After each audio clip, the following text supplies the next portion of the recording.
Good morning. My name is Jeff Lisa, or J.L. Simpson, and I'm currently serving as the intern pastor here at Edwards Congregational United Church of Christ. Today, I'm filling in for Pastor Lisa Gaston as she enjoys a little time of leisure and rest this week. I'm so blessed to be with you all today for this sermon portion of our worship service. So, 3 recently departed souls are in line for the pearly gates. The first one tells St. Peter, "As a pediatrician, I help thousands of children." St. Peter lets him enter. The second one says, "I was the lead doctor in a free health clinic in the poorest section of my city." St. Peter tells him to go ahead. The last man says, "I was an HMO manager. I got countless families cost-effective health care." "You may enter," said St. Peter, adding, "but you can only stay for 3 days, and after that, you'll have to find other accommodations."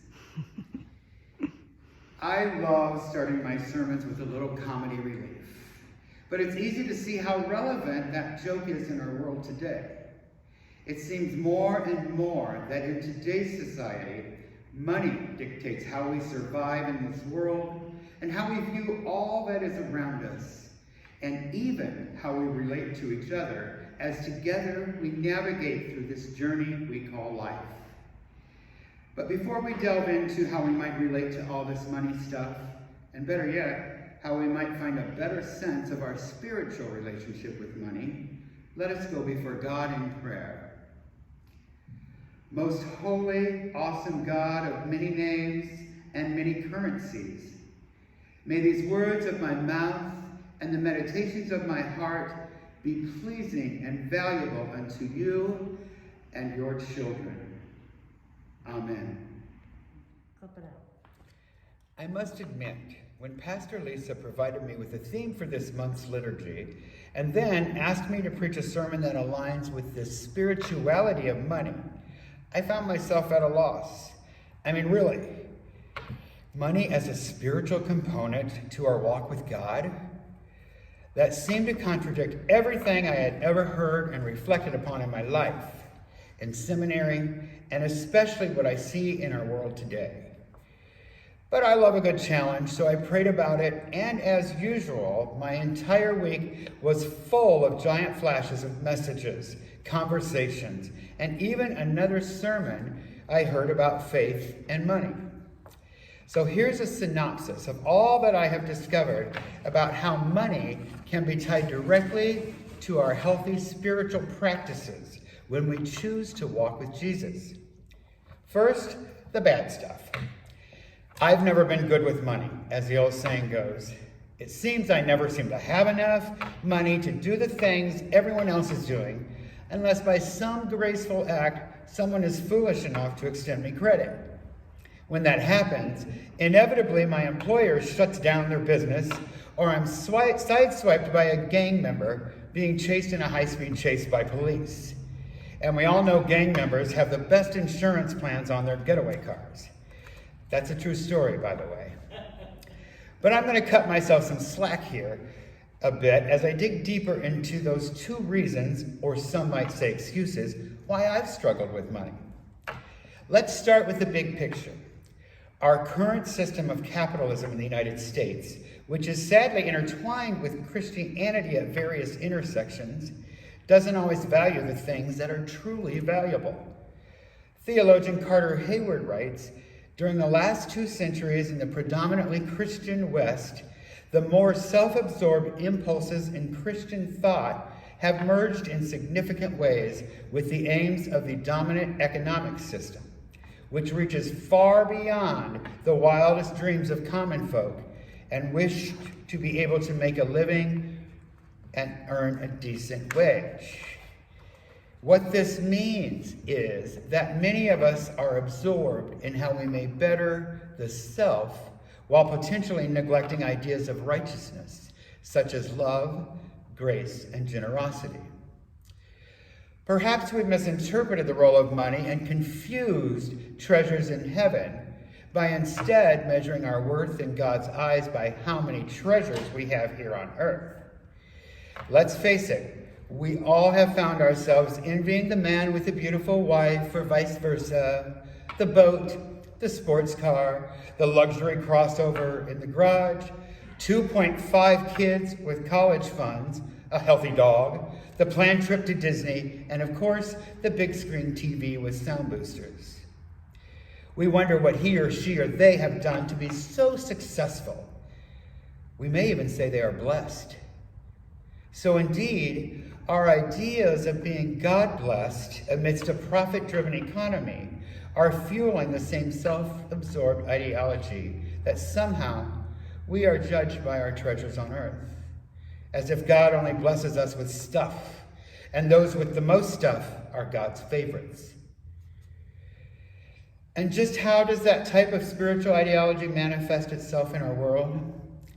First, it trickles down at times to make us fear not having enough money and putting ourselves into the throes of depression and anxiety. Or for some of us, it leads us into a ritual of hoarding more and more money, as if we're playing some game where the winner is the one with the most earthly treasures in the end. After all, many of us grew up playing the board game Monopoly, where the only one with all the money in the end wins the game. But just how does one get all the money in the game of Monopoly? Yep, by taking it all from the other players. I told you earlier that those messages for this sermon came a-flashing at me during this week. Well, one of those came when I decided to log on for our weekly Wednesday noon reflections that are given through my seminary. I'll tell you, when I'm in Chicago on Wednesdays, I am always at my seminary to attend those services.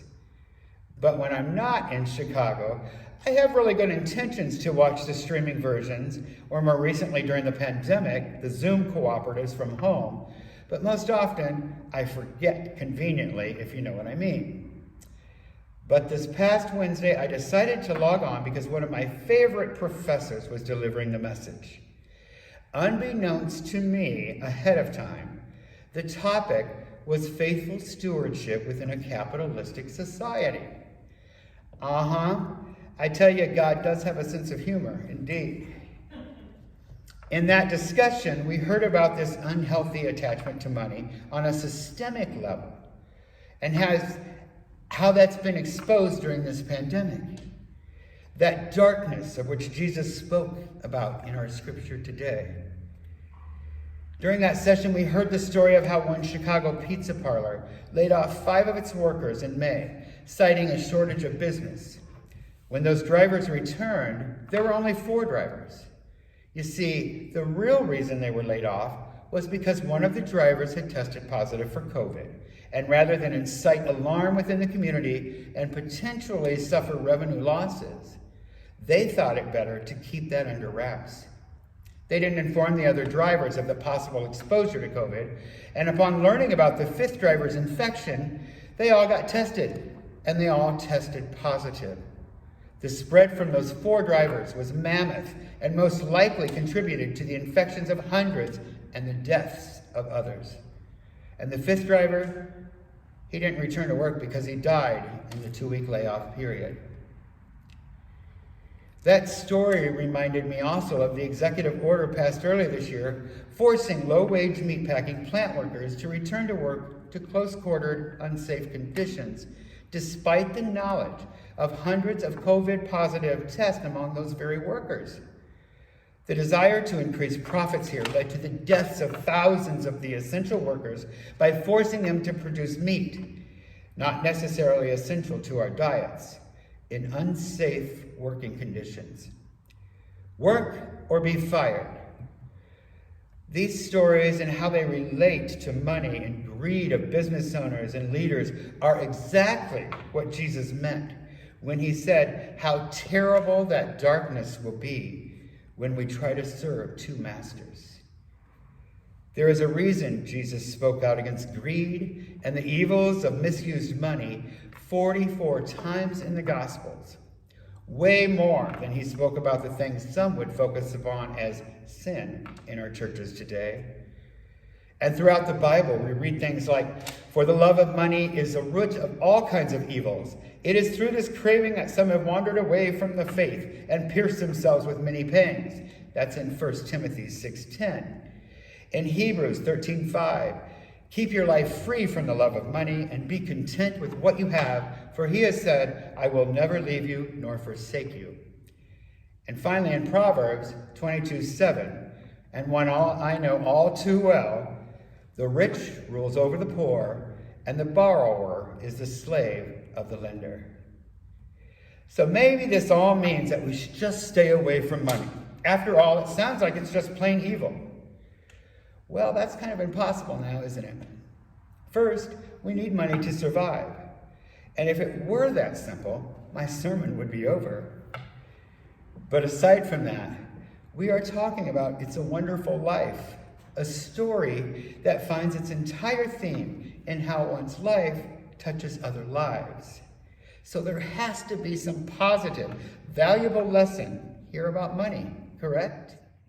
There's a quote from the movie that goes like this: "You've been given a great gift, George, a chance to see what the world would be like without you." Strange, isn't it? Each man's life touches so many other lives, and when he isn't around, he leaves an awful hole, doesn't he?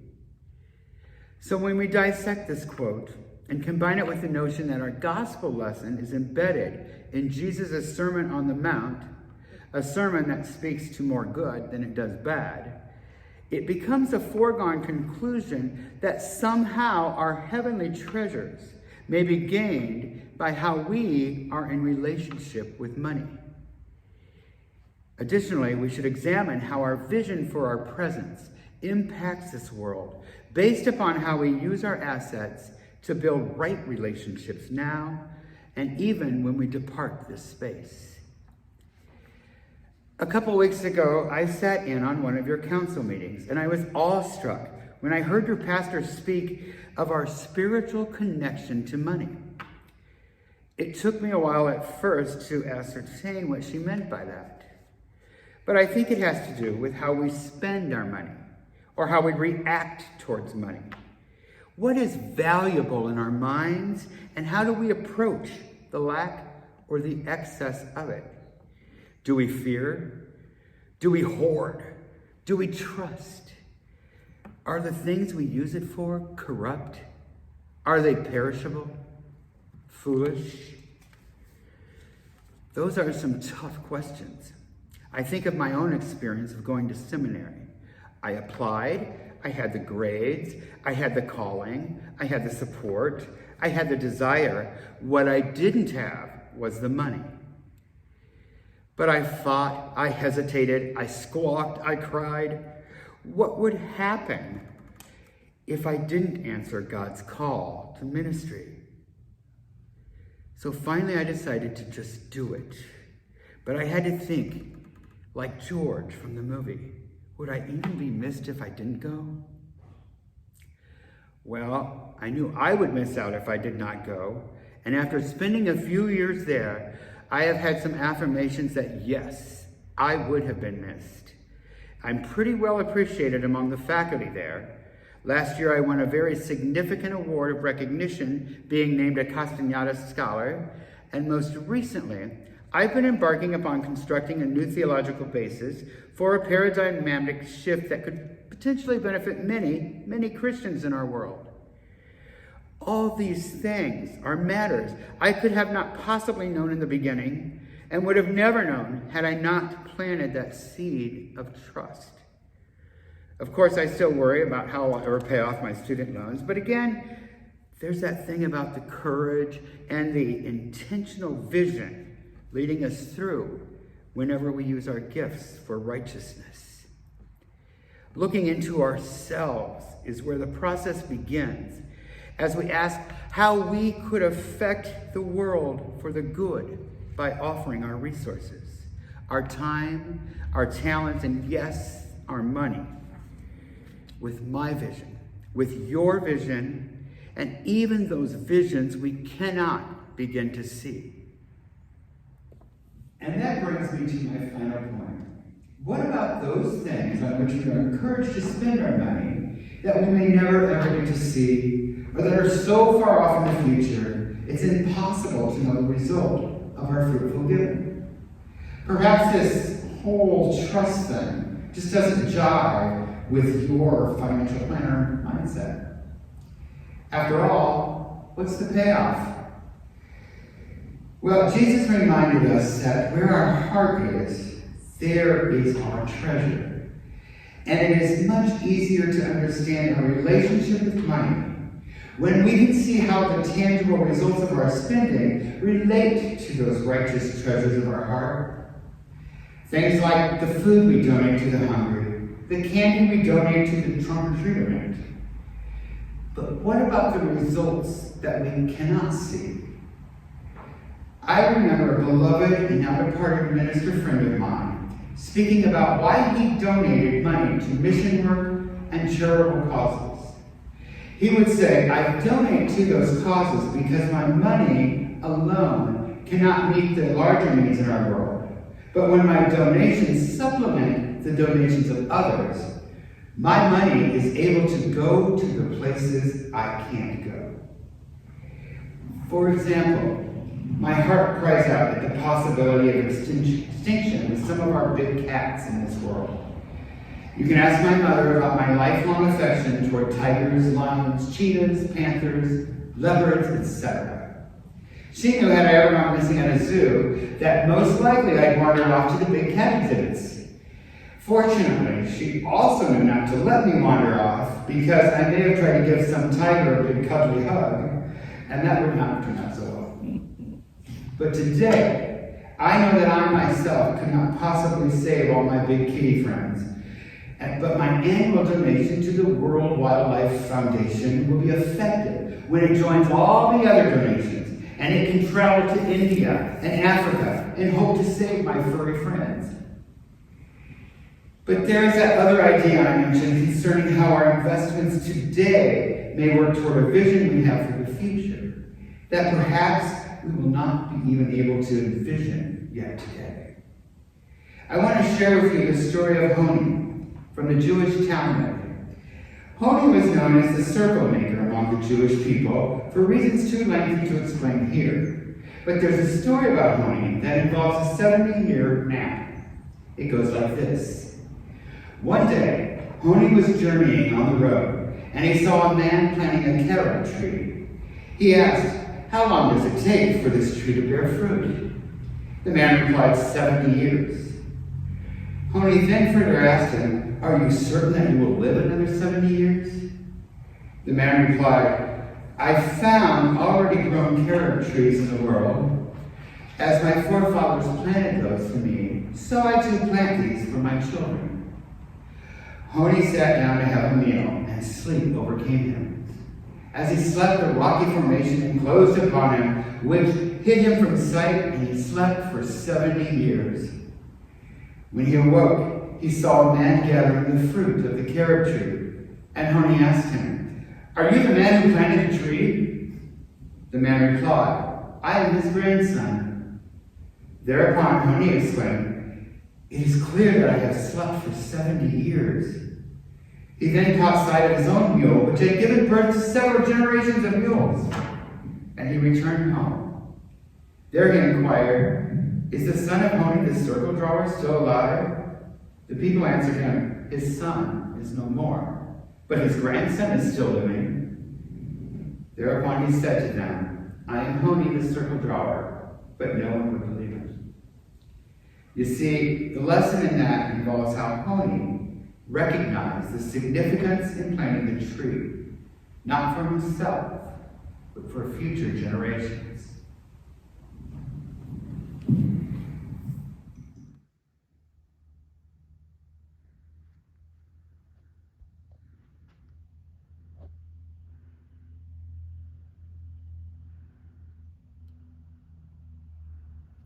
I opted to deliver this sermon today from your sanctuary, a beautiful, holy place that is the culmination of the seeds planted long before you arrived here. One of the benefits of serving as an intern pastor is that I get to say things that a congregation's paid regular pastor is often hesitant to say. I already know how most pastors despise talking about stewardship. But I get to leave after a few months, so well, you know.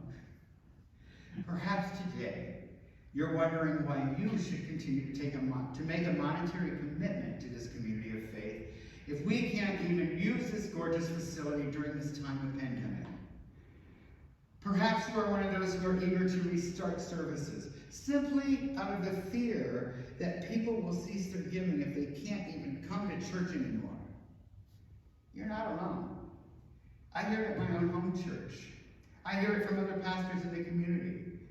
Folks want to worship together in the place their hard-earned money has helped to build, even during the most risky time to do so would be right now. Or maybe you're getting up there in age and wonder, why should I commit my money when in reality, I could be checking out of this world pretty soon? In both those dynamics I just spoke about, of questioning our monetary commitments, let us learn from Honi.